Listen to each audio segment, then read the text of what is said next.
Hello दोस्तों, आप सभी का स्टडी विद कॉन्सेप्ट चैनल पर बहुत बहुत स्वागत है। और साथ ही हमारा स्वागत है हमारी मास सीरीज में, जिसके अंतर्गत आपकी तैयारी को समग्र रणनीतिक बनाने के लिए हमारे द्वारा एक निःशुल्क मास सीरीज चलाई जा रही है। और दोस्तों, इस महासीरीज के अंतर्गत हम, अगर आप देखें, इस महासीरीज की अगर मैं बात करूं, इस महासीरीज के अंतर्गत हम यूपीएससी प्लस स्टेट पीसीएस, जितने भी स्टेट पीसीएस एग्जाम्स हैं, है ना, उन सबकी प्री और मेंस की तैयारी के लिए होलिस्टिक बनाने के लिए हम ये चला रहे हैं। और इसके अंतर्गत दोस्तों आपको current plus statics, current plus static concept के साथ आपको पढ़ाई जा रही है। इसमें आपको कॉन्सेप्ट भी है दोस्तों, ठीक है ना, इसमें आपका फैक्ट भी है दोस्तों। इनके साथ इस महासीरीज चलाई जा रही है, जिसकी चीजें आपको मतलब जिसमें आपको एनसीईआरटी भी है दोस्तों। इसमें सारी चीजें आप देखो, एक बार फॉलो करो इसको। एनसीईआरटी भी है और इसमें आपके हिस्ट्री, पॉलिटी, ज्योग्राफी, इकोनॉमी सारे सब्जेक्ट पढ़ाए जाएंगे, जिसमें हमने पॉलिटी को काफी हद तक पढ़ लिया है। अभी हमारा जो टॉपिक चल रहा है वो इकोनॉमी का है। और इकोनॉमी के आज के इस लेक्चर में हम डिस्कशन करेंगे भारत के नियोजित आर्थिक विकास।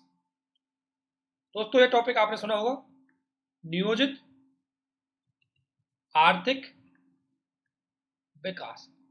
और अगर आप इसकी बात करें तो नियोजित आर्थिक विकास अगर भारत में हम देखें तो ये भारत की जो पंचवर्षीय योजना चलाई जा रही है उनसे रिलेटेड हम 1951 से लेकर के 2017 तक जो भारत की कितनी 12 5 ईयर, ध्यान रखना, 12 5 ईयर जो पंचवर्षीय योजना चलाई गई थी उनके बारे में देखेंगे। 12 5 ईयर एक्शन प्लान, इनको देखेंगे कि आखिरकार एक नियोजित अर्थव्यवस्था हम क्यों अपनाते हैं, नियोजित अर्थव्यवस्था का क्या उद्देश्य होता है, और नियोजित अर्थव्यवस्था ने भारत में किस तरीके से विकास किया। तो नियोजित अर्थव्यवस्था या नियोजित आर्थिक विकास है, इसको पूरे समझेंगे, इसके इतिहास को समझेंगे, और हम ये जानेंगे कि आखिरकार भारत ने इसको क्यों अपनाया। ये आपके इकोनॉमिक डेवलपमेंट में और यूपीएससी स्टेट पीसीएस के सिलेबस में डायरेक्ट जुड़ा हुआ है। नियोजित आर्थिक विकास यानी कि प्लान्ड इकोनॉमिक डेवलपमेंट। यदि इसको मैं लिखूं,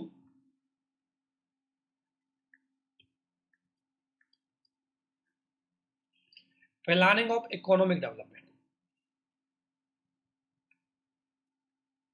और इसमें हम देखेंगे कि भारत में किस तरीके से इसकी शुरुआत की गई थी, कैसे इसको अपनाया गया था और पैसे कैसे।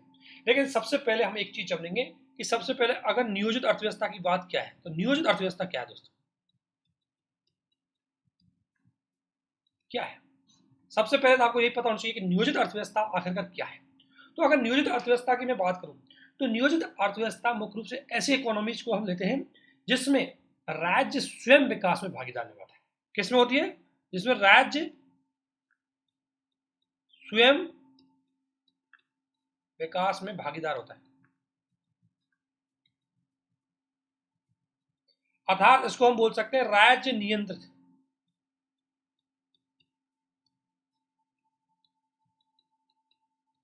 अर्थव्यवस्था, राज्य नियंत्रित अर्थव्यवस्था। और इस अर्थव्यवस्था का प्रयोग मुख्य रूप से कहां कहां पर हुआ होगा दोस्तों? समाजवादी जितनी भी इकोनॉमी थी, समाजवादी अर्थव्यवस्था या साम्यवादी इकोनॉमी की मैं बात करूं तो वहां जो इकोनॉमी थी वो सारी राज्य नियोजित या राज्य नियंत्रित इकोनॉमी थी।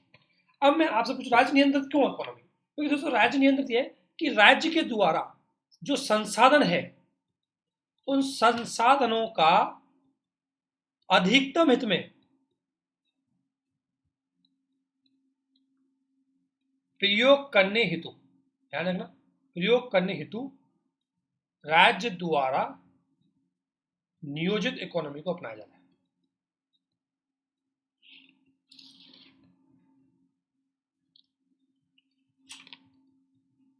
सबसे पहली बात है कि संसाधन है उनका अधिकतम प्रयोग अगर हमें करना है तो राज्य नियंत्रित इकोनॉमी है, इसको अपनाया जाता है। और सामान्यतः नियोजित इकोनॉमी में जो राज्य है उसके द्वारा अपने जो संसाधनों के आधार पर, अपनी जरूरतों के आधार पर एक लक्ष्य निर्धारित किए जाते हैं और उस लक्ष्य को प्राप्त करने के लिए उसके द्वारा आर्थिक क्रियाकलापों को संपन्न किया जाता है। तो इसमें क्या होगा कि नियोजित इकोनॉमी में 3-4 पॉइंट आपको ध्यान रखना है कि सामान्यतः राज्य का प्रभुत्व ज्यादा होगा, ये राज्य नियंत्रित होगी, पहली चीज, ठीक है दोस्तों। दूसरी अगर मैं इसकी बात करूं तो इस प्रकार की इकोनॉमी पर मुख्य रूप से केंद्र सरकार एक सरकार का कंट्रोल ज्यादा होगा। तो केंद्र हम कह सकते हैं कि इसमें कहीं ना कहीं आर्थिक क्रियाकलापों को क्या होगा, इसमें एक चीज ध्यान रखना, आर्थिक क्रियाकलापों का केंद्रीकरण होगा। ध्यान रखना, आर्थिक क्रियाकलाप है उनका केंद्रीकरण होगा, क्योंकि किसी भी इकोनॉमी में जो संसाधन है उनको किस आधार पर हमें प्राप्त करना है, किस आधार पर उनका यूज करना है, इसका निर्धारण किया जाएगा। अर्थात क्यों? क्योंकि योजनाओं के लक्ष्यों का निर्धारण, ध्यान रखना, लक्ष्यों का निर्धारण केंद्र सरकार द्वारा किया जाएगा। तो यानी कि अगर नियोजित इकोनॉमी की बात करो तो राज्य नियंत्रित इकोनॉमी होती है, जो अपने संसाधनों का अधिकतम हित में प्रयोग करने के लिए इस प्रकार की इकोनॉमी को अपनाया जाता है। और अगर इसका एग्जांपल मैं दूं तो दोस्तों यूएसएसआर की जो इकोनॉमी थी वो राज्य नियोजित इकोनॉमी थी, और यूएसएसआर के द्वारा अपनी इकोनॉमी के अंतर्गत लगभग 20 वर्षीय प्लानिंग बनाया था उसने, 20 वर्षीय प्लानिंग, ध्यान रखना। यानी कि राज्य जो यूएसएसआर के द्वारा 1917 में जो क्रांति हुई उसके बाद उसने अपने इकोनॉमी को डेवलपमेंट करने के लिए एक 20 वर्षीय प्लान बनाया, जिसका मुख्य उद्देश्य आर्थिक एवं सामाजिक न्याय था। ध्यान रखना, यह न्याय पर आधारित होती है, नियोजित इकोनॉमी न्याय पर आधारित होती है, यह समावेशी विकास और समावेशी विकास पर आधारित होती है, और इसमें राज्य की भूमिका सक्रिय होती है।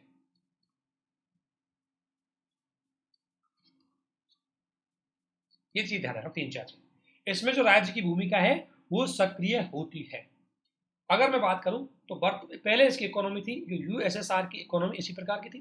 अब हम इस इकोनॉमी के देखेंगे कि राज्य नियोजित इकोनॉमी के पॉजिटिव पॉइंट क्या है, नेगेटिव पॉइंट क्या है, लेकिन इसमें ध्यान रखना राज्य सरकार है आर्थिक क्रियाकलापों, जो राज्य सरकार मतलब स्टेट मतलब सेंट्रल गवर्नमेंट हो सकती है, स्टेट गवर्नमेंट हो सकती है, तो स्टेट्स है जो राज्य है वो ज्यादा एक्टिव होते हैं, सरकार ज्यादा एक्टिव होती है। अब इसकी अगर हम देखें, अगर राज्य नियोजित इकोनॉमी की मैं बात करूं दोस्तों, राज्य नियोजित इकोनॉमी की बात करूं मैं, ठीक है, इसके अगर मैं प्लस पॉइंट की बात करूं, अगर हम अगले पॉइंट पे जाए कि अगर इसकी बात करूं तो इसके सकारात्मक पहलू क्या है, अगर इसके फायदे क्या है, तो दोस्तों फायदों में अगर मैं आपसे बात करूं फायदों में, तो एक तो सबसे पहले क्या है, ये सामाजिक न्याय की स्थापना करती है।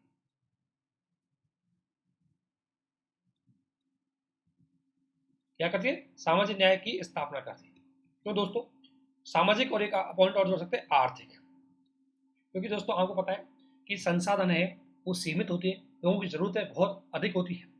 अब अगर राज्य समाज के वंचित वर्गों को संसाधन प्रोवाइड नहीं करवाएगा, अगर राज्य खुद सक्रिय होकर के समाज के वंचित वर्गों को सुविधाएं प्रोवाइड नहीं करवाएगा, तो वो कभी भी समाज की मुख्य धारा में नहीं आएंगे, और ऐसी स्थिति में जो सामाजिक न्याय कभी स्थापित नहीं होगा। इसलिए राज्य को खुद को इकोनॉमी को दिशा देने के लिए, इकोनॉमी के लक्ष्यों को निर्धारित करने के लिए खुद को एक्टिव होना पड़ता है, इसलिए सामाजिक न्याय की प्राप्ति करने के लिए।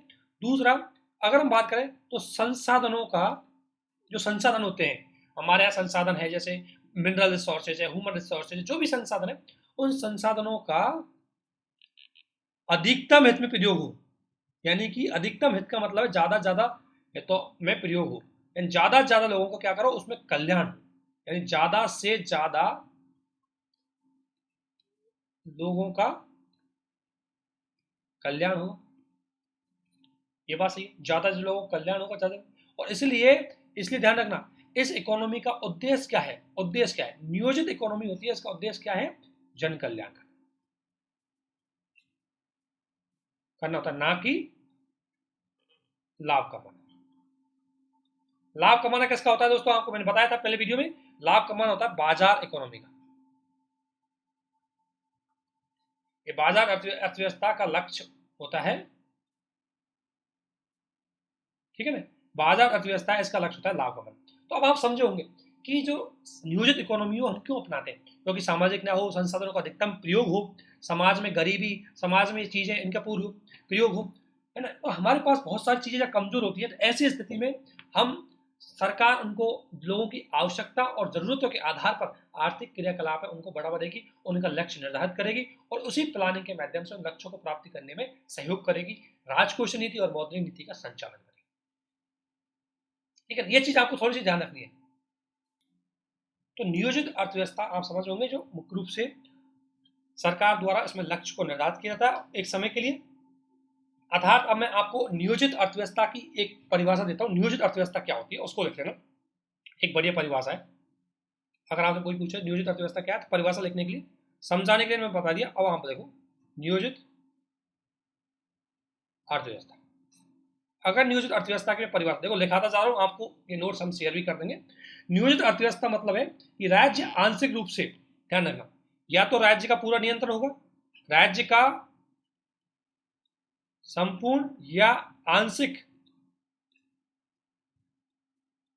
ध्यान रखना, राज्य भूमिका जरूर निभाएगा, या तो उसका फुली कंट्रोल होगा या उसका आंशिक स्वामित्व होगा, और वह केंद्रीकृत तरीके से, ध्यान रखना, वह केंद्रीकृत करके राज्य का, यानी वह इकोनॉमी जिसमें राज्य का संपूर्ण आंशिक स्वामित्व होता है, ये लिख देते हैं, वह अर्थव्यवस्था जिसमें राज्य का संपूर्ण आंशिक स्वामित्व है और वह केंद्रीकृत करके, केंद्रीकृत तरीके से, केंद्रीकृत तरीके से संसाधनों का प्रबंधन राज्य की इच्छाओं की प्राथमिकता के आधार, राज्य की प्राथमिक आवश्यकताओं के आधार पर, प्राथमिक आवश्यकताओं के आधार पर प्रयोग किया जाता है। यानी कि इसमें क्या है कि राज्य की प्राथमिकता है, यानी कि राज्य की प्राथमिकता क्या है, ये हर राज्य की प्राथमिकता देश की क्या उद्देश्य है, तो ये हर योजनाओं के क्या होंगे, उद्देश्य होंगे, योजनाओं के लक्ष्य। प्राथमिकता क्या होगी, योजनाओं के लक्ष्य। इसका एग्जाम्पल अगर हमें देना हो, जैसे भारत में पहली पंचवर्षीय योजना की अगर मैं बात करूं, पहली पंचवर्षीय योजना का लक्ष्य अगर बात करूं मैं, तो क्या था दोस्तों, खाद्यान्न आपूर्ति करना। इसी प्रकार अगर दूसरी, हम पढ़ेंगे इनको डिटेल में, एक एग्जांपल दे रहा हूं मैं, अगर मैं बात करूं दूसरी 5 ईयर प्लान, इसका अगर लक्ष्य बात करूं मैं, तो लक्ष्य था हमारे औद्योगिकरण। क्या था दोस्तों, औद्योगिकीकरण। तो इस प्रकार सरकार द्वारा, राज्य द्वारा अपनी प्राथमिकताएं निर्धारित की जाती है और संसाधनों का प्रयोग किया जाता है। ऐसी इकोनॉमी को हम नियोजित इकोनॉमी, प्लान्ड इकोनॉमी, राज्य नियंत्रित इकोनॉमी कहा जाता है। अब आप समझ होंगे बेसिक इसका कॉन्सेप्ट है क्या। अब दोस्तों अगर भारत के संदर्भ में बात करें तो भारत ने आखिरकार इस राज्य नियंत्रित इकोनॉमी को क्यों अपनाया था। सबसे पहले हम देखेंगे कि भारत में, आपको पता है कि भारत ने भी, आपको पता है 1951 से पंचवर्षीय योजनाओं के माध्यम से राज्य नियंत्रित इकोनॉमी को अपनाया था। तो भारत की नियोजित, अगर इकोनॉमी की बात करूं, नियोजित अर्थव्यवस्था, भारत की नियोजित अर्थव्यवस्था की बात करूं तो क्यों अपनाया गया? तो इसका एक कारण था दोस्तों हमारी औपनिवेशिक इकोनॉमी स्थिति, औपनिवेशिक आर्थिक स्थिति। अगर औपनिवेशिक जो आर्थिक स्थिति थी हमारी, वो एक इसका मेन कारण था, क्योंकि इस समय अगर हमारी इकोनॉमी देखेंगे आप 1947 के समय, 1947 में हमारी इकोनॉमी कैसी थी दोस्तों, पिछड़ी अर्थव्यवस्था, ठीक है, पिछड़ी अर्थव्यवस्था। सेकंड थी दोस्तों गरीबी ज्यादा थी, आपको पता है दोस्तों, आपको पता है गरीबी बहुत ज्यादा थी।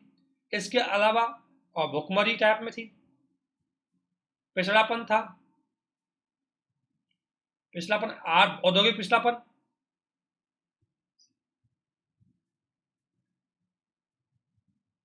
आर्थिक असमानता,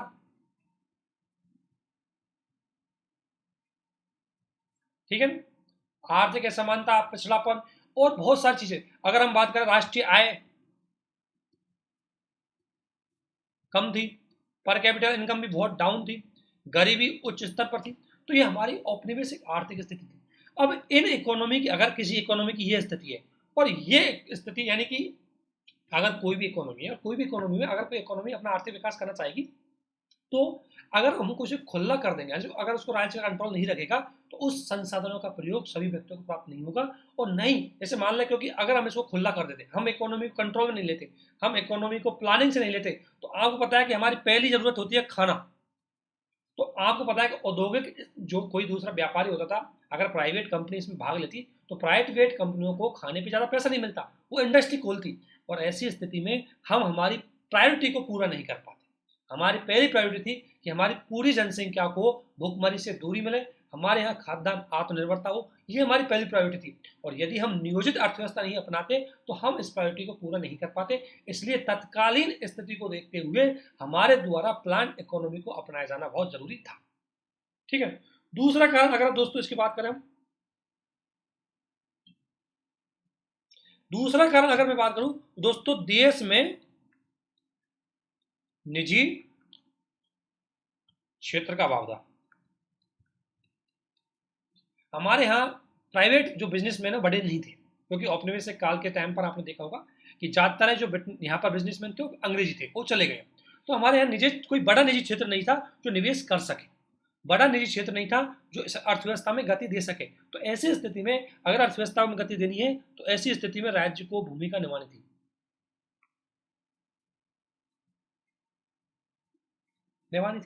ऑब्वियसली, क्योंकि निजी क्षेत्र का अभाव था, निजी क्षेत्र बाद में दमदार नहीं था। ऐसी स्थिति में संसाधनों का उपयोग करने के लिए और अर्थव्यवस्था को करने के लिए हमें किसका यूज करना था?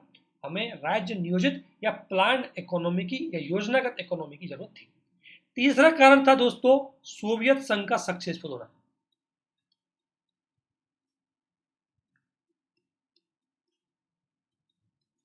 दोस्तों यूएसएसआर था, यूएसएसआर सोवियत संघ, इसके द्वारा प्लान इकोनॉमी को अपनाया गया था। और प्लान इकोनॉमी अपनाने की वजह से 1917 की रूसी क्रांति के बाद लगभग अगले 20 वर्षों में, नेक्स्ट 20 वर्षों में, यह दुनिया की सबसे तेज गति से वृद्धि करने वाली अर्थव्यवस्था बनी।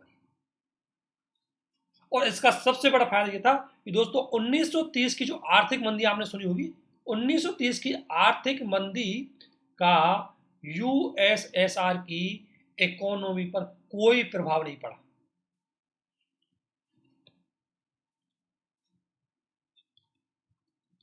उन्नीस सौ 30 की आर्थिक मंदी आई थी, उससे दुनिया की, अमेरिका की, यूरोप की सारी इकोनॉमियां ध्वस्त हो गई थी। लेकिन उस समय 1930 की इकोनॉमी आर्थिक मंदी के टाइम पर भी यूएसएसआर की इकोनॉमी सबसे तेज गति से वृद्धि कर रही थी, और जिसका मेन कारण था राज्य नियंत्रित नियोजित अर्थव्यवस्था, क्योंकि अर्थव्यवस्था पर राज्य का कंट्रोल था, बाजार का नहीं।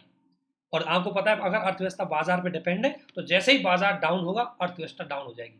जबकि यूएसएसआर की इकोनॉमी राज्य नियंत्रित थी, ऐसी स्थिति में वो आर्थिक मंदी की टक्कर झेल चुकी थी। इसलिए भारत ने सोचा कि अगर भारत को भी अच्छे से तीव्र गति से विकास करना है, तो हमें भी नियोजित इकोनॉमी अपनानी होगी। तो इस कारण से इस इकोनॉमी को हमारे द्वारा अपनाया गया था। और सबसे बड़ा बात था दोस्तों, हमारे संविधान का जो मेन थीम थी, सामाजिक एवं आर्थिक न्याय की स्थापना। सामाजिक एवं आर्थिक न्याय की यदि हमें स्थापना करनी है, तो उसके लिए इकोनॉमी बहुत जरूरी थी। ये अगला पॉइंट था, क्योंकि आपको पता है ये हमारी प्रस्तावना का पार्ट था, ये हमारे फंडामेंटल राइट में था। ठीक है। तो सामाजिक और आर्थिक न्याय की स्थापना करने के लिए हमें प्लान्ड इकोनॉमी की जरूरत थी, जो समाज के वंचित वर्गों के कल्याण के लिए काम कर सके। अब मार्केट इकोनॉमी के काम नहीं कर पाएगी, क्योंकि मार्केट इकोनॉमी प्रॉफिट पे काम करती है, और जबकि ये इकोनॉमी किसके क्या काम करती है? जन कल्याण का। तो अब आप समझ रहे होंगे कि आखिरकार कौन से कारण थे जिनकी वजह से हमने इस इकोनॉमी को अपनाया था। एक कारण ये होगा सामाजिक एवं आर्थिक, दूसरा कारण एक होगा सोवियत संघ वाला, तीसरा है देश की निजी क्षेत्र का अभाव था, और एक कारण आपको बताइए औपनिवेशिक आर्थिक स्थिति। इन चार कारणों की वजह से, इसका एक कारण और था कि हमारे जो प्रथम प्रधानमंत्री थे, प्रथम पीएम नेहरू, लोकतांत्रिक समाजवाद से प्रभावित थे। अब इसको समझो, इसका मतलब क्या है? लोकतांत्रिक समाजवाद, अगर इसकी मैं बात करूं, ये है डेमोक्रेटिक सोशलिज्म। दोस्तों लोकतांत्रिक समाजवाद से नेहरू जी बहुत ज्यादा प्रभावित थे। नेहरू जी की जो आइडियोलॉजी थी वो थी लोकतांत्रिक समाजवाद। और लोकतांत्रिक समाजवाद क्या कहता है? देखो, समाजवाद का मतलब होता है समानता, समाजवाद का मतलब होता है सामाजिक न्याय। समाजवाद की अगर बात करें तो इसमें समाज सुपरियर होता है, समाज की सर्वोच्चता। सामाजिक न्याय का होता है गरीबी का निपटान और समतामूलक समाज। ये समाजवाद यानी सोशलिज्म। सोशलिज्म की हमेशा एक आइडियोलॉजी है। समाजवाद कहता है कि समाज समतामूलक होना चाहिए, सभी वंचित वर्गों का कल्याण किया जाना चाहिए, समाज में संसाधनों पर सभी की भागीदारी होनी चाहिए। तो इसको लेकर के, सोशलिज्म को लेकर के अलग अलग तरह के, मैं थोड़ा सा बेसिक इसको विस्तार से कर देता हूँ। सोशलिज्म को लेकर के अलग अलग तरह के कंसेप्ट आए, 3 तरह के कंसेप्ट आए थे, उनको मैं बता देता हूँ। एक था पहले यूटोपियन सोशलिज्म,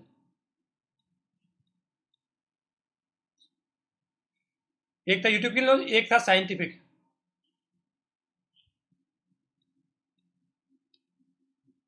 और एक था डेमोक्रेट। ये 3 सोशलिज्म थे। इसको हिंदी में बोलूंगा, अगर आप ध्यान रखना, काल्पनिक, अगर किसी का पीएसआईआर ऑप्शनल है या किसी ने वर्ल्ड हिस्ट्री के अंतर्गत सोशलिज्म थ्योरी पढ़ी है तो हाँ, आपने अच्छी तरीके से क्यों पढ़ा होगा। एक था काल्पनिक समाजवाद, है ना, एक था वैज्ञानिक समाजवाद, और एक था लोकतांत्रिक समाजवाद।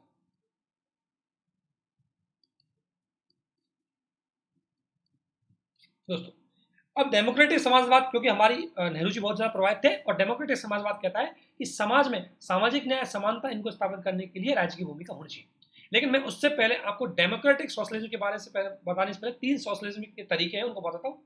यूटोपियन सोशलिज्मवादी क्या कहते हैं कि देखो, समाजवाद की स्थापना करनी है, यानी कि इन सबके लक्ष्य तो एक ही है, लक्ष्य एक समानता, सामाजिक न्याय, सब कुछ। इन सबके लक्ष्य तो समान है। लक्ष्य क्या है? समानता, सामाजिक न्याय, समाज की सर्वोच्चता, गरीबी का निपटान, समतामूलक समाज। ये इन तीनों समाजवाद का लक्ष्य है, लेकिन तरीका अलग है। ये कहते हैं कल्पनावादी कि व्यक्तियों को नैतिकता दी जाए। ये कहते हैं, इन्होंने समाजवाद की स्थापना का जो साधन बताया था वो बोला व्यक्तियों का नैतिक विकास किया जाए। ठीक है ना, इन्होंने समाज, इनके सभी के, ध्यान रखना, सभी के, अगर मैं तीनों की बात करूं, सभी के लक्ष्य समान है परंतु साधन अलग अलग है।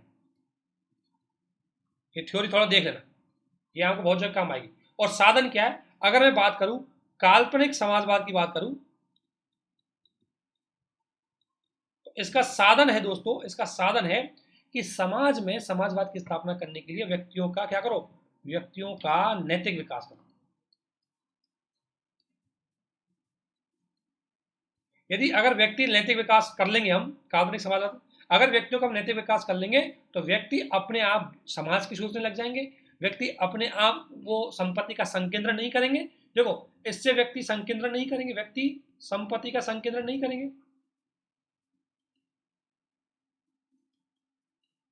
करेंगे। इससे समाज में नैतिकता आएगी, है ना, तो गरीबी का भी निपटान हो जाएगा। ठीक है ना, तो ये चीज ध्यान रखो आपको कि इनका साधन था व्यक्तियों का नैतिक विकास। लेकिन दोस्तों, व्यक्तियों का नैतिक विकास करना आसान होता नहीं, इसलिए काल्पनिक समाजवादी ज्यादा सक्सेस नहीं हो पाए।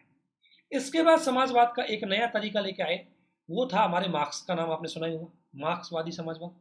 वैज्ञानिक समाजवाद को ही हम बोलते हैं मार्क्सवादी समाजवाद, ध्यान रखना, इसी को बोलते हैं वैज्ञानिक समाजवाद। और इसने बोला कि समाजवाद की अगर हमें स्थापना करनी है, समाजवाद की स्थापना करनी है दोस्तों,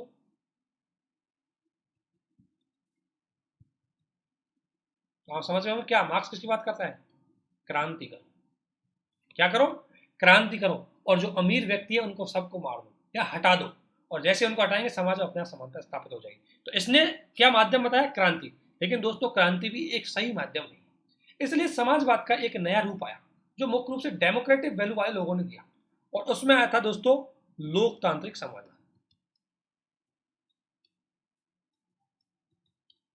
लोकतांत्रिक समाजवाद में कहा कि समाजवाद की स्थापना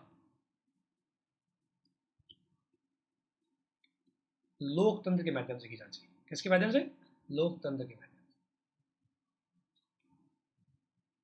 और लोकतंत्र का मतलब कानूनों के माध्यम से, कानून बनाकर, है ना, आरक्षण देकर, जन कल्याणकारी राज्य बनाकर।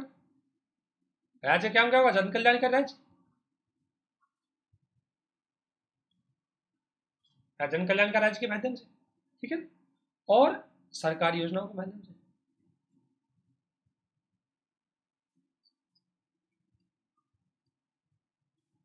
ठीक है, इस माध्यम से क्या स्थापित करेंगे? सामाजिक न्याय। अब आप समझ सकते हो कि इसलिए नेहरू जी किससे प्रभावित थे? इसी लोकतांत्रिक समाजवाद से। तो नेहरू जी समाजवाद में समाजवाद की स्थापना करना चाहते थे, लेकिन किन के माध्यम से? इनके माध्यम से। और इसीलिए नेहरू जी के द्वारा नियोजित अर्थव्यवस्था अपनाई गई थी। ध्यान रखो, नेहरू जी इससे बहुत ज्यादा प्रभावित थे और इसलिए नेहरू जी के द्वारा क्या अपनाई गई थी? नियोजित अर्थव्यवस्था। अब आप समझ गए होंगे। तो ये चार कारण थे जिनकी वजह, 4-5 कारण थे जिनकी वजह से हमने नियोजित इकोनॉमी को अपनाया। दोस्तों इस तरीके से लिख रहा हूँ कि काफी हद तक आपको इस चीज समझ में आ जाएगी। जब भी आप वीडियो देखें तो इस पीडीएफ को जरूर खोल के देख लें और अपने लेवल पे भी इसमें जो चीज मैं बोलता जाऊँ उसको एडिट भी कर लेना बाद में, ठीक है ना। तो इस आधार पर हमने पहले समझा कि नियोजित इकोनॉमी क्या है। सेकंड हमने समझा कि भारत ने नियोजित, सेकंड हमने समझा कि नियोजित इकोनॉमी के फायदे क्या है, किस तरीके से काम करती है। और थर्ड हम ये समझा कि नियोजित इकोनॉमी है वो भारत ने क्यों अपनाई थी।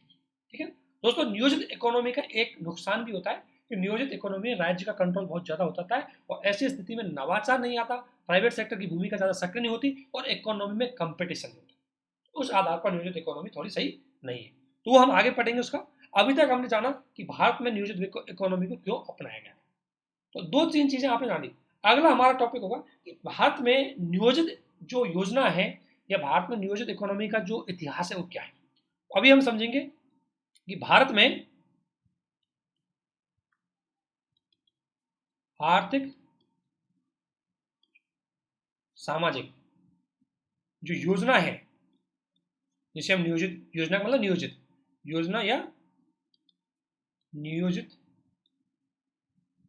अर्थ के इतिहास को अगर देखें कि कब से इसकी शुरुआत हो रही है, कब से इसके बारे में सोचा है कि प्लान इकोनॉमी को अपनाएंगे।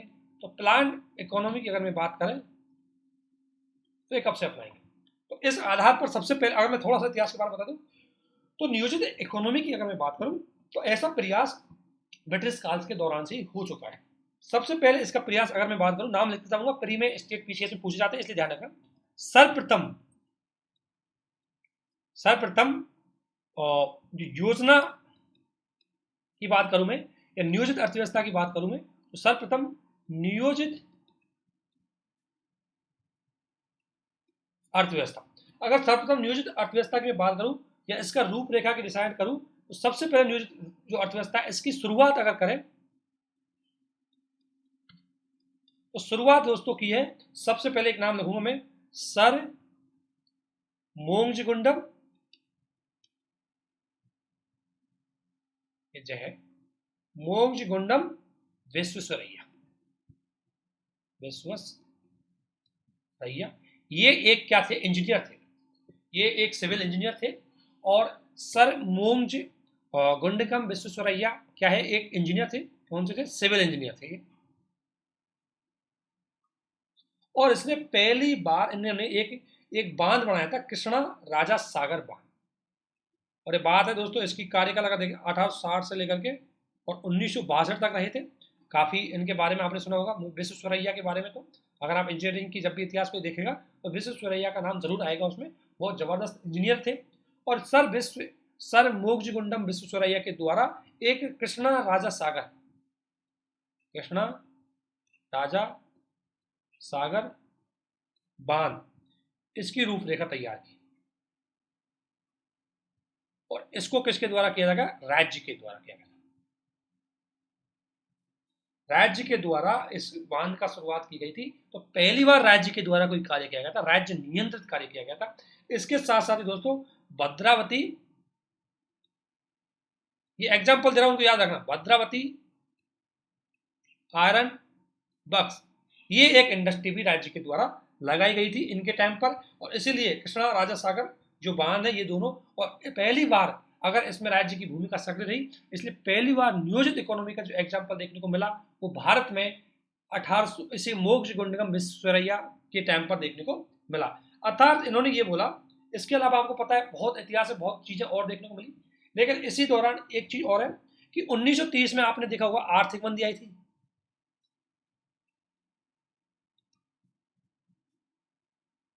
और जब भी इकोनॉमी में आर्थिक मंदी आती है, चाहे वो कोविड-19 की आर्थिक मंदी आ, चाहे वो 2018-8 की आर्थिक मंदी आ, जब भी इकोनॉमी में आर्थिक मंदी आती है, उसको दूर करने में, आर्थिक मंदी को दूर करने में राज्य को सक्रिय होना ही पड़ेगा।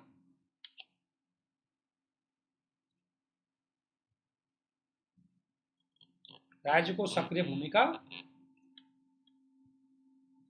निभानी पड़ती है। और 1930 की आर्थिक मंदी आई थी जब यूरोप एवं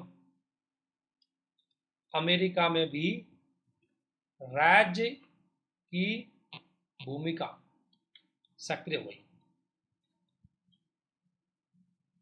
आप देख सकते हो, यानी कि जब भी इकोनॉमी कैसे सक्रिय हुई, क्योंकि दोस्तों इसका एक चीज देखो, मैं आगे समझाता हूँ, थोड़ा सा ध्यान देना कि जब मंदी की स्थिति, अगर अर्थव्यवस्था क्या है मंदी में, एक समझ लो अर्थव्यवस्था मंदी में, तो मंदी का मतलब क्या है कि आर्थिक क्रियाकलाप क्या है, आर्थिक क्रियाकलाप भी क्या है, डाउन है, और आर्थिक क्रियाकलाप डाउन है तो इसका मतलब लोगों को रोजगार भी कम है, रोजगार भी डाउन है, रोजगार डाउन है तो आय भी लोगों की कम है, आय कम है तो मांग कम है, मांग कम है तो इसमें निवेश कम है, क्योंकि जो भी निजी व्यक्ति निवेश करेगा वो कभी भी मंदी में अपनी वस्तुएं नहीं बेचना चाहेगा, इसलिए निवेश कम है। तो निवेश को बढ़ाने के लिए, तो ऐसी स्थिति में ध्यान रखो, इस पे अगले पेज पे, ऐसी स्थिति में निवेश को बढ़ाने के लिए तथा मांग बढ़ाने के लिए राज्य को सक्रिय होना पड़ता है।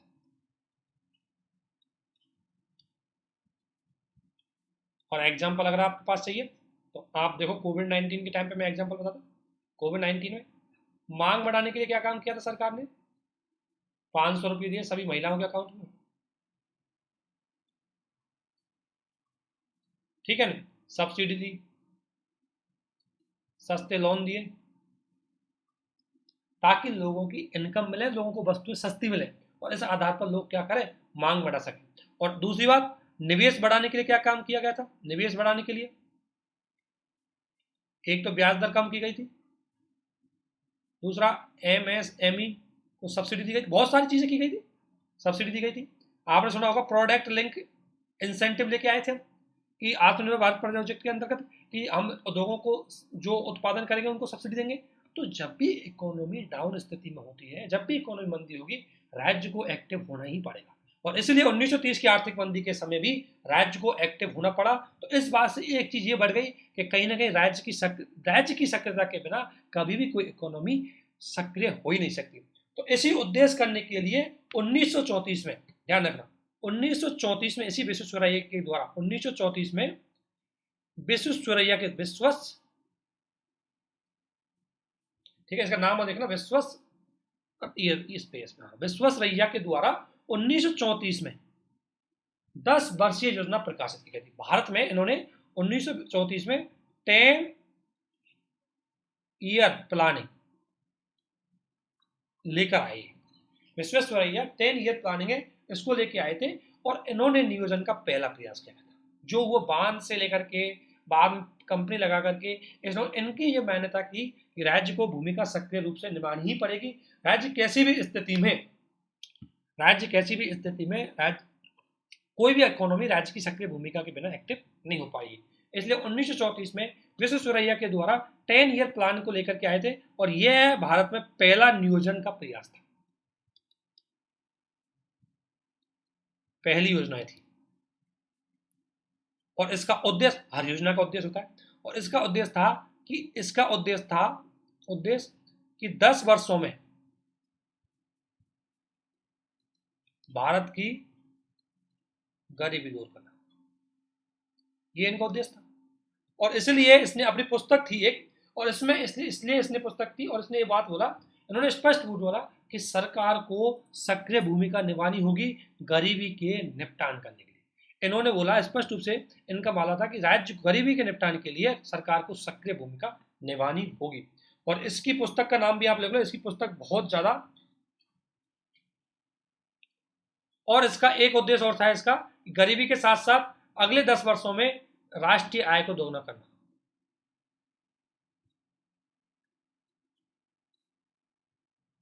इनका उद्देश्य क्या था? राष्ट्रीय आय है उसको दोगुना करना भी एक इनका एक और उद्देश्य था।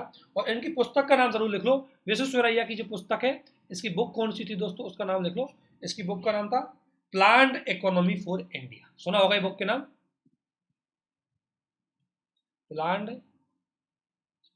इकोनॉमी फॉर इंडिया, ये इनकी बुक का नाम है। और विश्वेश्वरैया के द्वारा 1934 में 10 ईयर की जो प्लानिंग है इसको लेकर के पहला प्रयास किया गया था, जिसमें न केवल भारत की गरीबी को दूर करना था बल्कि भारत की राष्ट्रीय आय को भी दोगुना करना था। और इसमें इन्होंने माना कि राज्य की सक्रिय भूमिका होगी, तभी जाकर के ये क्या है कि गरीबी का निपटान होगा। ये प्रयास इनके द्वारा किया गया था, विश्वेश्वरैया के द्वारा। अब विश्वेश्वरैया के बाद हमारे यहाँ जो योजना का प्रयास किया गया था उसके लिए हमारे आई थी राष्ट्रीय योजना समिति। राष्ट्रीय योजना समिति 1938 में आई थी। और इस राष्ट्रीय योजना समिति की स्थापना की जाए तो ये किसके नेतृत्व में की गई थी? नेहरू जी के नेतृत्व में।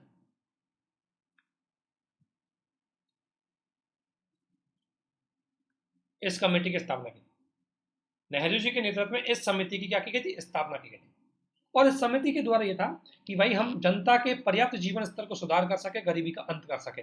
ये इस समिति के माध्यम से 1938 में आपको पता है कांग्रेस का अधिवेशन हुआ, और कांग्रेस के अधिवेशन में राष्ट्रीय योजना समिति की जो बात है इसको स्वीकार किया गया। और इस समिति, नेहरू जी ने समिति की क्या किया, समिति नेहरू जी के नेतृत्व में समिति का गठन हुआ।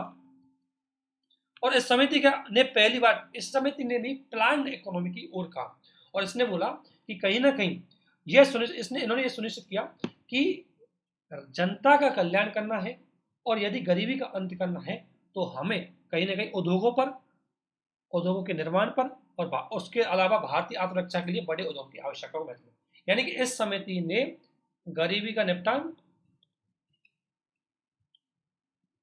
ठीक है, आर्थिक विकास, इनके लिए राज्य नियंत्रित उद्योगों का समर्थन, ये राष्ट्रीय योजना समिति आई थी। स्टेट पीसीएस में कई बार पूछा गया कि राष्ट्रीय योजना समिति या राष्ट्रीय नियोजन समिति कब आई थी? 1938 में आई थी।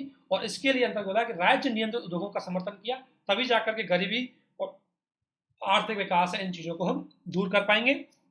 इसी दौरान सार्वजनिक उद्योगों की जो बात की गई थी वो इसी दौरान की गई थी। और इसके अलावा इसने एक चीज और की गई थी इन्होंने, कि भूमि का पुनर्वितरण पर फोकस किया गया था।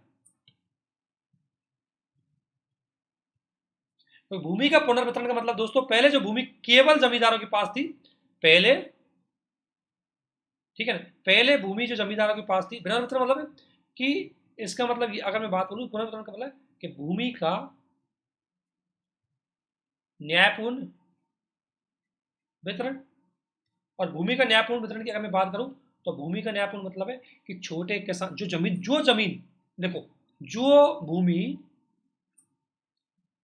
केवल जमींदारों के पास थी उसको गरीब किसानों में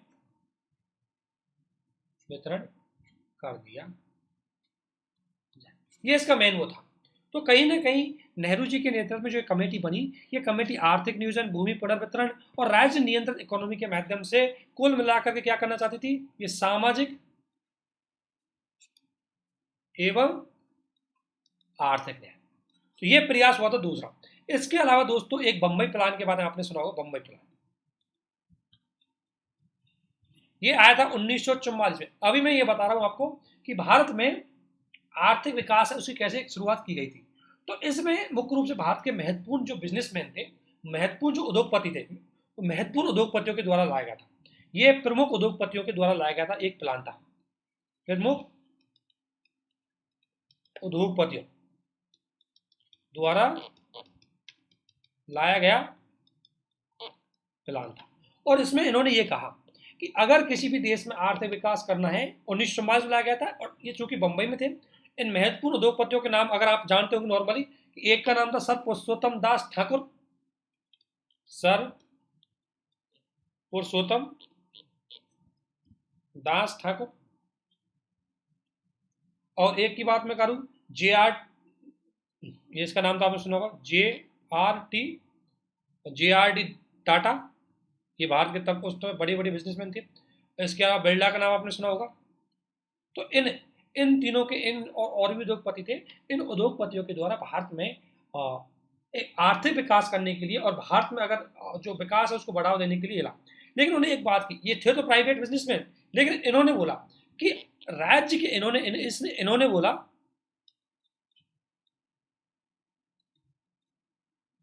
इन्होंने बोला कि राज्य के हस्तक्षेप के बिना, इन्होंने बोला बंबई की योजना इस विचार किया कि राज्य के हस्तक्षेप, इन्होंने कहा कि राज्य सरकारी हस्तक्षेप के बिना, सरकारी हस्तक्षेप, नियमन तथा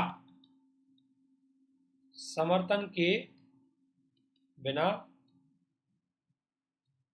अर्थव्यवस्था, इन्होंने ये बोला कि देखो सरकारी हस्तक्षेप, सरकारी नियमन और सरकारी समर्थन के बिना अर्थव्यवस्था का संचालन नहीं किया जा सकता।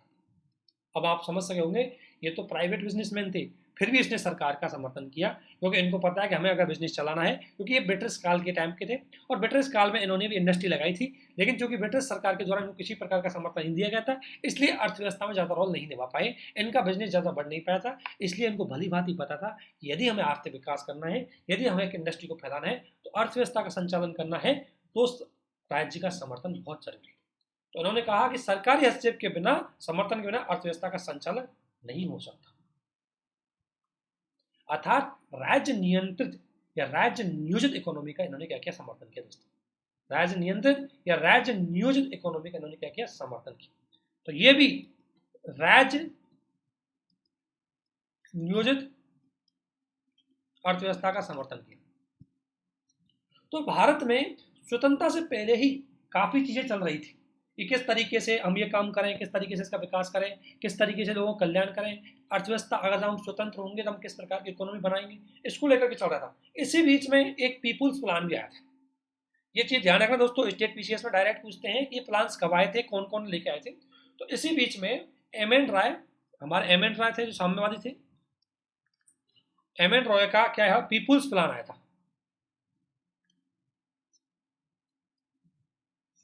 रॉयल्स का पीपुल्स प्लान आया और उसमें उन्होंने बोला कि 1940 के टाइम पर उन्होंने इस प्लान को प्रकाशित किया था 1940 में। और इसमें बोला गया, इस प्लान का मुख्य उद्देश्य कि रोजगार और मजदूरी पर ध्यान दिया। यानी कि कुल मिलाकर ये था कि चूंकि आपको पता है एम.एन. राय एक तो साम्यवादी थे ही थे, साथ साथ में ये मानवतावादी भी थे। एम.एन. राय साम्यवादी और मानवतावादी थे। अब एम.एन. रॉय साम्यवादी अमरतावादी थे, ऐसी स्थिति में ये श्रमिकों को महत्व देंगे, क्योंकि जो मानवतावादी होगी वो इकोनॉमी में ह्यूमन रिसोर्सेज को ज़्यादा फोकस करेगा, उनके कल्याण को ज़्यादा फोकस करेगा, उनके उद्धार को ज़्यादा फोकस करेगा। तो इसने श्रमिकों को महत्व दिया, उनके वेतन का समर्थन किया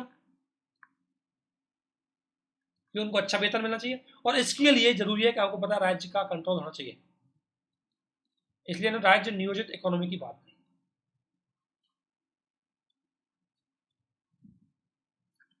तो राज्य द्वारा नियंत्रित अर्थव्यवस्था है उसका इसने समर्थन किया। तो एम.एन. राय के द्वारा भी भारत में कहीं ना कहीं समर्थन किया था कि भारत में इस प्रकार की इकोनॉमी वो अपनाई जाए। इसके बाद एक आया था एस.एन. अग्रवाल, सुना होगा आप लोगों ने, एस.एन. अग्रवाल, या इसको और गांधीवादी योजना, एस.एन. अग्रवाल और गांधीवादी योजना आई थी।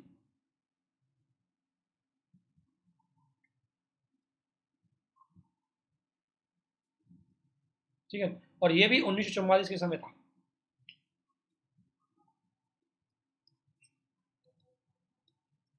ये कब आए थे, 1944 में। और अगर इनकी बात करूं, ऑब्वियसली जो एस.एन. अग्रवाल है वो गांधी जी के बहुत बड़े अनुयायी थे। और गांधीवादी इकोनॉमी आप जानते होंगे, गांधीवादी इकोनॉमी किस पे फोकस करेगी, सब जानते हैं। गांधीवादी इकोनॉमी हमेशा फोकस करेगी ग्रामीण विकास पर, पहला बात ग्रामीण विकास। दूसरा, अर्थव्यवस्था का विकेंद्रीकरण। क्या हो? अर्थव्यवस्था का विकेंद्रीकरण हो, यानी कि आर्थिक क्रियाकलाप है वो नीचे से हो, हर लेवल पर हो और हर स्तर पर उनमें गतिविधि की जाए। बड़े पैमाने पर रोजगारों का सृजन होना चाहिए।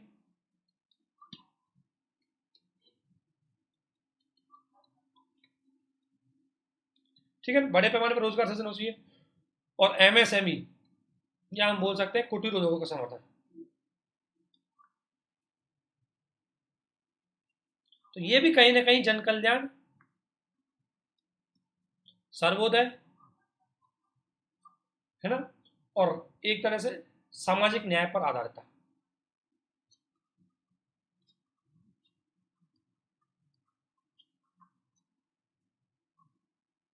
ठीक है, इसीलिए एस एन अग्रवाल और एस एन अग्रवाल के द्वारा 1924 में, सॉरी 1944 में ये प्लान दिया गया था। इसका मुख्य उद्देश्य था कि हमें एक ऐसी इकोनॉमी अपनानी चाहिए जो ग्रामीण विकास पर हो, जिसमें कृषि का विकास हो। ध्यान रखना, इसमें एक पॉइंट और था, कृषि का विकास। कृषि के विकास में फोकस होगी, गरीबों का कल्याण करेगी। इस आधार पर भारत में स्वतंत्रता से पहले विभिन्न प्रकार के प्लानिंग को लेकर के विभिन्न प्रकार के प्रोजेक्ट आए। ये चीज आपको ध्यान रखनी है, कब कब भारत में क्या रहा। तो कई बार क्वेश्चन आता है कि भारत में स्वतंत्रता से पूर्व जो नियोजन का जो काल था वो कैसा रहा, किस किसने समर्थन किया, क्या क्या रहा। तो इस आधार पर राज्य नियोजित अर्थव्यवस्था की बात हुई थी। लेकिन दोस्तों, जब भारत के द्वारा 1947 से जब भारत आजाद हुआ, तो भारत के द्वारा जो इकोनॉमी अपनाई गई थी, वो भारत ने किस प्रकार की इकोनॉमी अपनाई? मिश्रित इकोनॉमी। और दोस्तों, अगर मैं बात करूं मिक्स्ड इकोनॉमी, मिक्स्ड इकोनॉमी की अगर मैं बात करूं तो मिक्स्ड इकोनॉमी में राज्य सरकार भी होगी और निजी क्षेत्र भी होगा, यानी सरकारी भागीदारी होगी और निजी भागीदारी होगी, दोनों की भागीदारी होगी दोस्तों इसमें। अर्थात भारत ने 1951, भारत ने जो 1947 के बाद जो इकोनॉमी अपनाई थी वो मिक्स्ड इकोनॉमी थी। और मिक्स्ड इकोनॉमी का मतलब है कि हम दोनों चीजों पे फोकस करेंगे। हम जन कल्याण में फोकस करेंगे, इसका उद्देश्य था जन कल्याण, और इनका उद्देश्य था प्रतिस्पर्धा। ठीक है ना, प्रतिस्पर्धा हो, भागीदारी हो, नवाचार, प्रतिस्पर्धा, लाभ है। तो इन दोनों चीजों को लेकर के इकोनॉमी हमारी चालू हुई थी। और हमारी इकोनॉमी अगर मैं बात करूं दोस्तों, तो इसमें हमने मिश्रित इकोनॉमी अपनाई थी, जिसमें प्राइवेट सेक्टर भी शामिल था। लेकिन इस मिश्रित इकोनॉमी में, इस मिश्रित इकोनॉमी में, इस अर्थव्यवस्था में नियोजन को अपनाया गया। नियोजन को हमारे द्वारा क्या गया था? अपनाया गया था। और नियोजन को अपनाने के अंतर्गत मुख्य ये था, यानी कि हमने नियोजन को अपनाया गया। और इस नियोजन में एक चीज ध्यान रखनी, नियोजन में अपनाया तो गया, हमने नियोजन को अपनाया गया था मिक्स इकोनॉमी के अंतर्गत। लेकिन इसमें एक चीज आपको देखनी मिलेगी दोस्तों, इसमें क्या था, इसमें सबसे बड़ी बात है कि लक्ष्यों का निर्धारण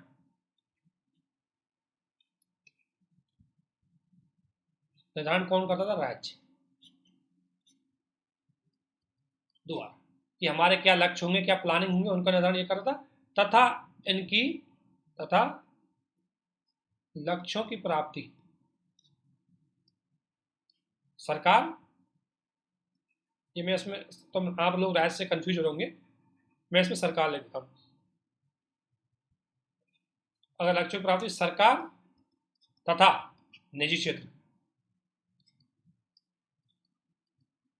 दोनों सहयोग करेंगे। लेकिन दोस्तों, जो भारत ने मिक्स्ड इकोनॉमी अपनाई थी, इसका अगर मैं बात करूं 1947 से लेकर के 1991 तक का अगर बात करूं, तो इस मिश्रित इकोनॉमी की अगर मैं बात करूं, तो इसमें सरकारी ज्यादा था, सरकारी प्रभाव ज्यादा था निजी क्षेत्र की तुलना में। 1991 तक हमारे जो ज्यादातर इंडस्ट्री थी वो सार्वजनिक थी, सार्वजनिक क्षेत्रों की भागीदारी थी, और सार्वजनिक क्षेत्रों ने महत्वपूर्ण क्षेत्रों पर अपनी भागीदारी को सुनिश्चित किया था। लेकिन आप एक चीज सुन गए होंगे कि इसका उद्देश्य क्या था। इसका उद्देश्य वही था जो मैंने आपको पंचवर्षीय योजना का उद्देश्य बताया था। तो इस आधार पर भारत में किस तरीके से इसका विकास हुआ, क्या क्या चीजें थी, वो है। अब आपसे पूछा जाए कि भारत के द्वारा जब ये चीजें अपनाई गई थी, ये सामाजिक आर्थिक योजनाओं को अपनाया गया था, तो इनका लक्ष्य क्या था। तो अगर मैं बात बोलूं कि भारत में एक कॉमन सी बात करूं, पंचवर्षीय योजना या नियोजन के लक्ष्य, भाई अगर भारत इनको अपना रहा है तो इनका लक्ष्य क्या था, इनका उद्देश्य क्या था। तो दोस्तों ये तो जस्ट बेसिक चीज आपको पता है कि इनका पहला उद्देश्य होगा सामाजिक न्याय, ठीक है। और सामाजिक न्याय के अंतर्गत हम कर सकते हैं गरीबी उन्मूलन, गरीबी है उन्मूलन हो। इसके अलावा इसमें हम रोजगार सृजन करो, रोजगार सृजन हो। इसके अलावा इसमें हो जाए असमानता कम हो, कम हो। इसके अलावा भुखमरी की समाप्ति, ठीक है। और दूसरा इसका कारण हो सकता है आर्थिक विकास, आर्थिक विकास यानी कि हमारी पर कैपिटल इनकम बढ़े, नेशनल इनकम बढ़े, पर कैपिटल इनकम, नेशनल इनकम बढ़े। और जो हमारी वो है आर्थिक विकास, इनको अपनाया जाए और संसाधन है इनका विकास किया जाए। तीसरा था आत्मनिर्भरता, तीसरा जो चीज थी वो आत्मनिर्भर, हम भारत प्रोजेक्ट को आज अपनाए थे, ये बहुत पहले से ही हमारे प्लान में था कि हमारे आत्मनिर्भरता हो। दोस्तों किसी भी देश के लिए ज्यादातर चीजों में अगर वो आत्मनिर्भर है तो उसके लिए जरूरी है, क्योंकि आत्मनिर्भर अगर आप ज्यादातर चीजों में है तो आपको आयात पर निर्भरता कम करनी पड़ेगी, आपका बैलेंस ऑफ पेमेंट सही रहेगा। तो आत्मनिर्भरता एक बहुत बढ़िया बात है, इसलिए भारत के द्वारा इन चीजों का था। इसके अलावा चौथा था कि हमारा औद्योगिकरण हो,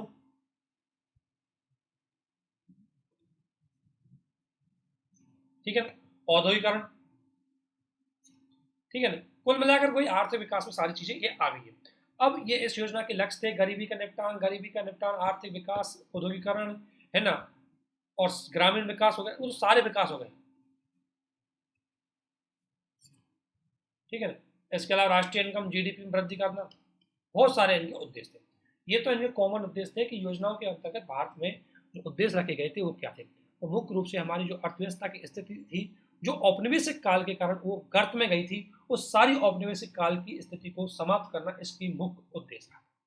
लेकिन दोस्तों अब आप पंचवर्षीय योजना तो अपनाएंगे, है ना, पंचवर्षीय योजना है, इसको अपनाएंगे, आप सब कुछ करेंगे, लेकिन आखिरकार अगर मैं बात करूं पंचवर्षीय योजनाओं के लिए आपको फंड भी चाहिए होगा। लेकिन उसको बताने से पहले मैं आपको एक चीज बता रहा हूँ कि जो हमने आत्मनिर्भरता अपनाया गया था, ये आत्मनिर्भरता वाला बात, इस आत्मनिर्भरता को थोड़ा सा मैं आगे बढ़ा देता हूँ आपको। ये आत्मनिर्भरता का मामला था क्या, जो ये आत्मनिर्भरता थी, आत्मनिर्भरता हमने 1947 से ही अपनाने की बात करती, लेकिन 1947 से पूर्व हमारा जो आत्मनिर्भरता हम अपना रहे थे वो हमारा था आयात प्रतिस्थापन के माध्यम से। आयात प्रतिस्थापन को हम समझेंगे कि आयात प्रतिस्थापन के माध्यम से हमें प्राप्त करना चाहते थे।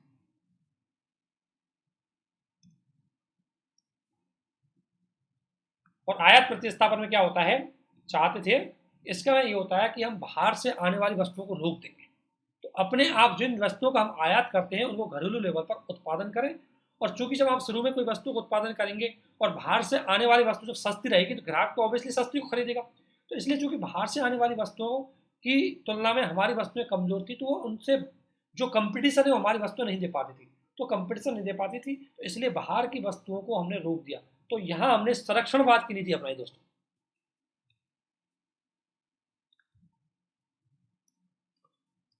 और संरक्षणवाद की नीति क्या कहती है कि सरकार द्वारा बाजार को कंट्रोल करना, सरकार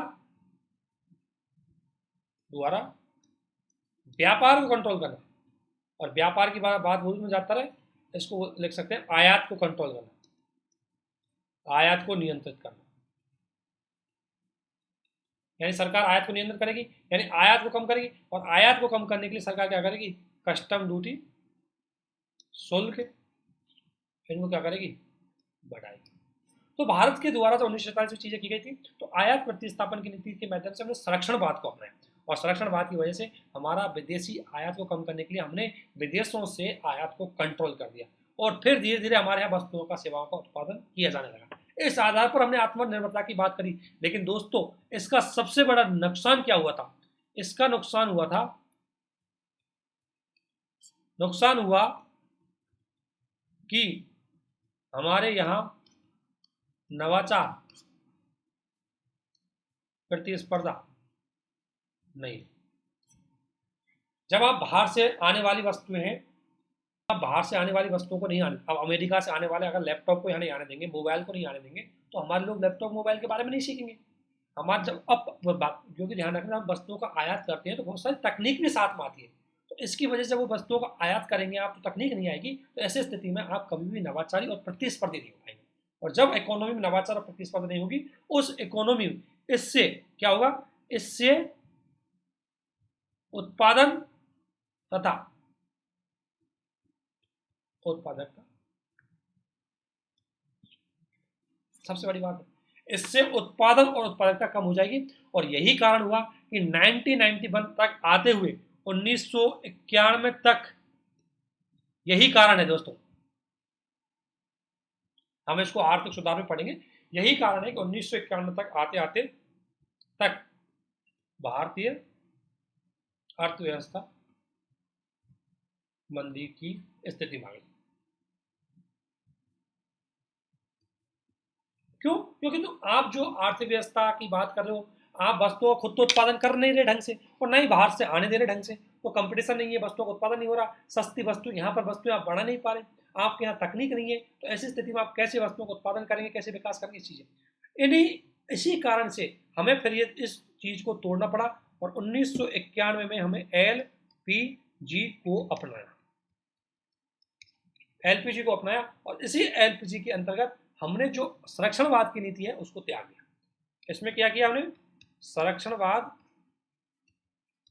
की नीति को त्याग दिया और हमने कौन सी नीति अपनाई? उदारवाद। और उसके बाद दोस्तों उदारवादी नीति हमने अपनाई। उसके बाद 2020 में हमने जो आत्मनिर्भर भारत प्रोजेक्ट चलाया, इसका उद्देश्य भी आत्मनिर्भरता है, परंतु यह आत्मनिर्भरता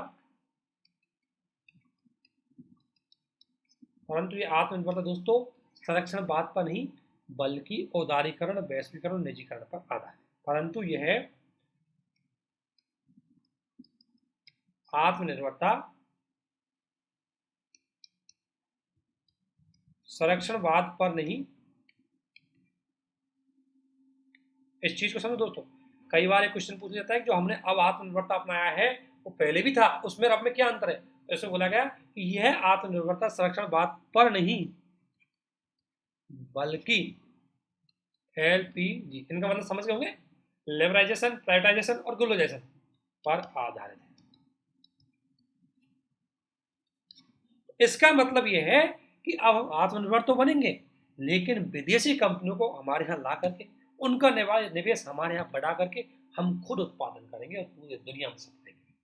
ठीक है, तो इस प्रकार का जो आत्मनिर्भर भारत प्रोजेक्ट है अब वो इस तरीके से अलग है। ठीक है, तो अगर आपसे पूछा जाए कि पहले भी हम आत्मनिर्भर बनना चाहते थे, तो पहले हम क्या डर के आत्मनिर्भर बनना चाहते थे। हमें डर था कि अगर हम बाह्य वस्तुओं को हमारे मार्केट में आने देंगे तो फिर हमारी वस्तुएं नहीं बिक पाएंगी। अब हमने कहाँ तक डरोगे, अब हमने अपने आप को इतना सक्षम बना दिया कि हमारे यहाँ वस्तुएं ऐसी उत्पादन करो कि अगर मार्केट खुलेगा तो वस्तुएं आएंगी क्यों। तो हम इसलिए हमने अपनी क्षमताओं को बढ़ाया और आज हम जो आत्मनिर्भर भारत अपना रहे हैं वो हमारा एलपीजी पे आधारित है। आज हम संरक्षणवाद से मुक्त है। आज हम किसी प्रकार की वस्तुएं और उन पर कोई रोक नहीं लगाएंगे। आज हमारा जो उद्देश्य रहेगा वो रहेगा निवेश को बढ़ाना, वो रहेगा एफडीआई को बढ़ाना, वो रहेगा हमारे यहाँ व्यापार के अनुकूल परिस्थितियां डेवलप करके ज़्यादा से ज़्यादा लोगों को विकास। इस तरीके से अभी तक हमने जाना कि भारत में आर्थिक विकास है और जो नियोजन का काल है उसको कैसे अपनाया और 1991 में आते आते थोड़ा असफल कैसे रहा और बाद में हमने एलपीजी को अपनाया तो कैसे चीज़ें चल रही। ये चीज़ हम आगे भी पढ़ेंगे कि आर्थिक जो 1991 जो आर्थिक सुधार अपनाया था उसका मेन किया क्या चीज़ रही। लेकिन अब हम यहाँ एक चीज़ और देखते हैं, थोड़ा सा काफ़ी चीज़ हमने पढ़ ली। हमारे यहाँ जो टॉपिक था वो पंचवार्षिक योजनाओं को लेकर था। पंचवार्षिक योजना यानी कि नियोजन तो पंचवर्षीय योजना क्यों अपना रहे, कैसे अपना रहे, वो सारी चीजें थी। तो अभी दोस्तों हमने जो पंचवर्षीय योजना जो ये बात करे थे, उनमें सबसे बड़ी बात है कि संसाधन आएंगे कहां से। तो अगला हमारा हेडिंग होगी पंचवर्षीय योजना का मतलब है कि जो हम नियोजन अपना रहे हैं वो 5 वर्ष के लक्ष्य निर्धारित करते हैं। तो सबसे पहले देखें कि पंचवर्षीय योजना क्या है। तो पंचवर्षीय योजना इसमें क्या है, लक्ष्यों का निर्धारण 5 वर्ष के लिए किया जाना, 5 वर्ष के लिए किया जाना है। तो इसी पंचवर्षीय योजना के लिए जब आप लक्ष्यों का निर्धारित करते हो तो लक्ष्यों को निर्धारित करने के लिए आपको फंड भी चाहिए होता है। अब देखिए जाए इनके लिए पंचवर्षीय योजनाओं के लिए वित्तीय संसाधन,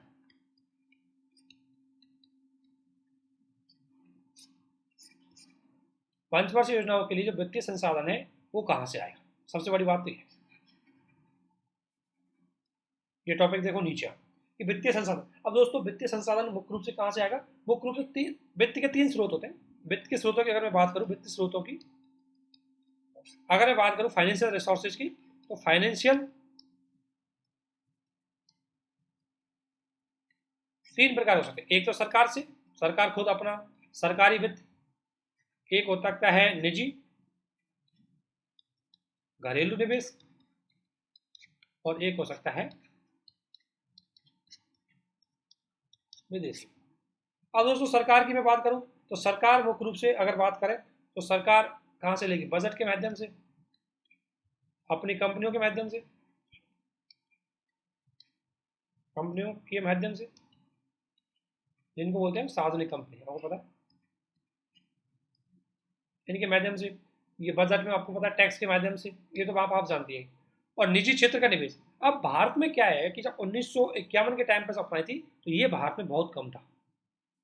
जो प्राइवेट निवेश, जो विदेशी निवेश है वो कम था, क्योंकि भारत ने विदेशी निवेश को प्रतिबंधित करके रखा था। तो विदेशी निवेश है यह सीमित था। और दूसरी बात, निजी घरेलू निवेश की बात करें तो यह भी सीमित था, क्योंकि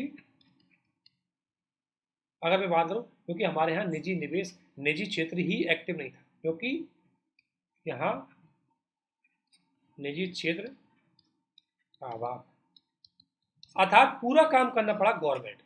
तो गवर्नमेंट के द्वारा विभिन्न प्रकार की चीजों के माध्यम से अपने फंड है उसको इकट्ठा किया गया था।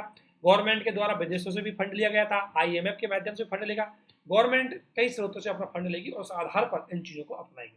और सबसे बड़ी बात यह था कि जो हमने पंचवर्षीय योजना अपनाई थी, इन पंचवर्षीय योजनाओं में हमने क्या क्या लक्ष्य निर्धारित किए, किस तरीके से उन लक्ष्यों को प्राप्त करने में अपनी भूमिका निभाई, ये सारी चीजें हम इसके अंतर्गत देखेंगे। इसमें सबसे पहले अगर बात करें तो हम पहली पंचवर्षीय योजना को आज देख लेते हैं, बाकी अदर पंचवर्षीय योजना को हम नेक्स्ट वीडियो में देखेंगे। तो दोस्तों 1951 में हमने पहली पंचवर्षीय योजना अपनाई, अब पढ़ेंगे हम पंचवर्षीय योजना। तो नियोजित इकोनॉमी क्या है, नियोजित इकोनॉमी भारत ने क्यों अपनाई, नियोजित इकोनॉमी का महत्व क्या है, नियोजित इकोनॉमी के लिए किस तरीके से हमारे यहाँ विकास हुआ, और नियोजित इकोनॉमी भारत के द्वारा जो पंचवर्षीय योजना अपनाई वो कौन कौन सी है। तो अगर बात करूं मैं अगर मैं बात करूं फर्स्ट 5 ईयर प्लान, तो दोस्तों पहली पंचवर्षीय योजना कब स्टार्ट की, ये ध्यान रखना आपको, 1951 में। पहली पंचवर्षीय योजना है वो 1951 से लेकर के और 1956। तो आपको जितनी भी योजनाएं पढ़नी है, हम लगभग 12 पंचवर्षीय योजनाओं को पढ़ेंगे। तो पंचवर्षीय योजनाओं को पढ़ते टाइम आपको ध्यान रखना है, एक तो इनका समय क्या था, इसको लेकर के आपको जरूर ध्यान रखना है। तो इनका समय 1951 से 1956 तक था, और दूसरी बात इसका उद्देश्य क्या था, ध्यान रखना, उद्देश्य या लक्ष्य, ये चीज आपको ध्यान रखनी है। तो इसका उद्देश्य अगर मैं बात करूं, इस पहली पंचवर्षीय योजना का मुख्य उद्देश्य था भारत का कि भारत का आर्थिक विकास है, आर्थिक वृद्धि दर लक्ष्य निर्धारित किया गया था दोस्तों, आर्थिक वृद्धि दर है वो 2.8% डिसाइड किया गया, और दूसरा था कृषि विकास। सबसे महत्वपूर्ण था कि कृषि पर फोकस किया गया था, अब दोस्तों, जब भी किसी योजना के लक्ष्य निर्धारित किए जाते हैं तो उस योजना को निर्धारित करते टाइम, जैसे आज कोई योजना बनेगी, आज कोई हम योजना नेक्स्ट 5 ईयर के लिए बनाएंगे तो आज की परिस्थितियों के अकॉर्डिंग बनेगी। तो जब 1951 की अगर भारत की बात करें तो इस समय की अगर परिस्थितियों को देखें तो आप लक्ष्यों को समझ जाएंगे। इस समय की परिस्थिति देखें,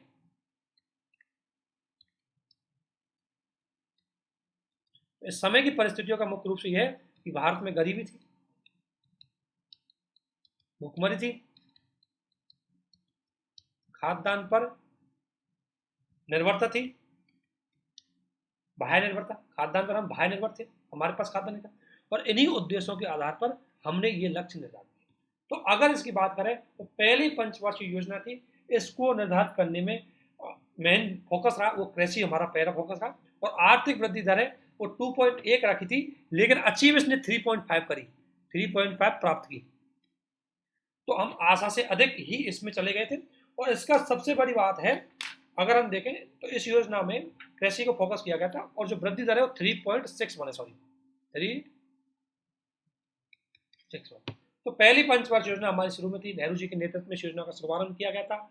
1951 से लेकर के 1956 तक की योजनाएं चली थी, और इस योजना का अंतर्गत मुख्य ये था कि इस योजना में हमने कृषि है उसको फोकस किया गया था। अब कृषि को फोकस किया गया, हमने खाद्यान्न की चीजें बढ़ाई, हमने ज्यादा आर्थिक क्रियाकलापों पर कृषि को फोकस किया, और इसी दौरान हमने भाखड़ा जो नांगला बांध है प्रोजेक्ट वो बना, भाखड़ा नांगला प्रोजेक्ट है, ऐसे बड़े बड़े प्रोजेक्टों पर सरकार के द्वारा, बड़े बड़े डैम पर सरकार के द्वारा खर्च किया गया था ताकि कृषि को विकास किया जाए। और दूसरी बात, आपसे कई बार पूछ सकते हैं कि भारत ने इस दौरान कृषि को पहला टारगेट क्यों रखा, तो दोस्तों भुखमरी बहुत ज़्यादा थी, भारत की बड़ी जनसंख्या है वो कृषि पर निर्धारित थी, इसलिए अगर बड़ी जनसंख्या को हमें गरीबी के क्षेत्र से बाहर निकालना है, उसका विकास करना है, तो उसको लिए हमें ऐसे क्षेत्र पर फोकस करना होगा जिसपे जनसंख्या का ज़्यादा निर्भरता हुई। इन्हीं उद्देश्यों के आधार पर ये योजनाएं निर्धारित की गई। तो अगर आपसे पूछा जाए, अभी हम आगे की कुछ 11 योजनाएं जिनको हम नेक्स्ट वीडियो में कंप्लीट करने की कोशिश करेंगे, इसको हम यहीं समाप्त करते हैं। एक एक योजना के लक्ष्य पढ़ेंगे, उसकी स्थिति पढ़ेंगे, और उसके क्या सफल मॉडल रहे उनको भी हम देखेंगे, और कुछ कीवर्ड आएंगे उनको भी देखेंगे। तो देखो, इसमें हमने बहुत सारी चीज़ें अच्छे से देखी, आत्मनिर्भरता का मतलब समझा, आत्मनिर्भरता जो 1947 के टाइम पर हम अपना रहे थे उसका टाइम क्या था और अब क्या, और अब कई भी चीज़ों को अच्छी तरीके से देखेंगे। नियोजन वाला टॉपिक को हम कोशिश करेंगे कि भारत के द्वारा जो नियोजन अपनाया गया था उन 10 नियोजनों को पढ़ेंगे, सॉरी 12 नियोजनों को पढ़ेंगे। 12 प्लानिंग से जो 5 ईयर्स प्लानिंग अपनाई गई थी, बीच बीच में कुछ एनुअल प्लानिंग भी अपनाए गए थे, है ना, जो कई चीज़ें हैं उनको अच्छे से हम समझने की कोशिश करेंगे, और इसके बाद इनके द्वारा भारत ने क्या प्राप्ति कर ली, इनकी अचीवमेंट है उनको देखेंगे, और उसके बाद भारत में नया चेंजेस क्या किया गया उसको देखेंगे, तब जाकर के हमारा नियोजित आर्थिक विकास वाला टॉपिक है वो समाप्त हुआ। तो लगभग एक वीडियो और लगेगा और इसमें को समाप्त करने में नेक्स्ट वीडियो हम इसको समाप्त कर देंगे। इसी के साथ दोस्तों ये वीडियो समाप्त होता है, और आप हमारे साथ बने रहे इसके लिए आप सभी को बहुत बहुत धन्यवाद। लेकिन दोस्तों आपको एक बात बता दें, यहाँ से प्री के क्वेश्चन अगर कैसे बनेंगे, तो प्री के क्वेश्चन एक तो स्टेटमेंट वाइज आ सकते हैं। यूपीएससी ने 2018-19-20 में आपने एक बार देखा होगा, यूपीएससी ने पूछा 5वीं पंचवर्ष योजना का मुख्य नारा गरीबी हटाओ था, क्या सही है गलत। तो ऐसे स्टेटमेंट, ऐसी चीज़ें कई चीज़ें आ सकती है, तो वो चीज़ आपको ध्यान में रखनी है। स्टेटमेंट डायरेक्ट पूछ सकते हैं, तो स्टेटमेंट वाइज क्वेश्चन आ सकते हैं। दूसरा क्वेश्चन आ सकते हैं दोस्तों इसके पीरियड को लेकर के, इनके लक्ष्यों को लेकर के,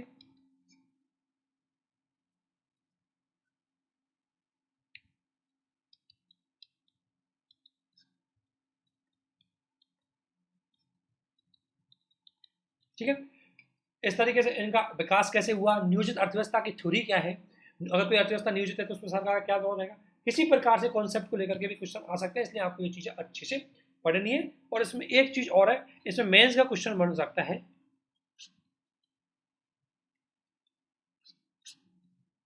मेंस क्वेश्चन लिख लो एक,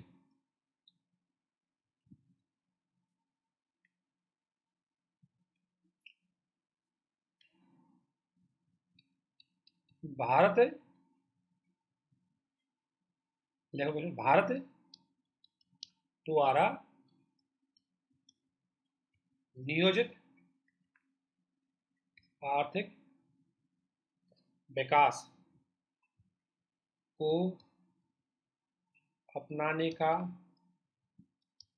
कारण भारतीय संविधान में निहित था, अपने तर्क के संदर्भ में।